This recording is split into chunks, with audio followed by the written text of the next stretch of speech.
Hey Matt, I've heard people say don't follow the crowd. Why is that so important when investing? Yeah, I always hear people say that they try to be contrarian. I think that's a mistake. What you want to do is you want to think independently.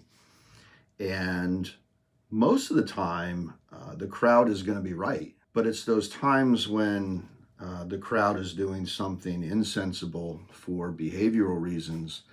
It's really hard to think independently, but it's also the time when thinking independently is most important.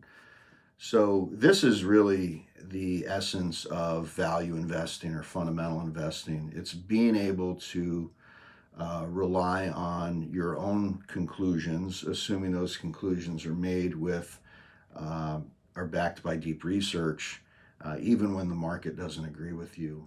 And that's important. So, it's not so much not following the crowd, it's acting independently regardless of where that puts you relative to the crowd. So sometimes that independent thinking will put you along with the crowd, and sometimes it will put you against the crowd. But what's important is that you're relying on your own research and your own reasoning.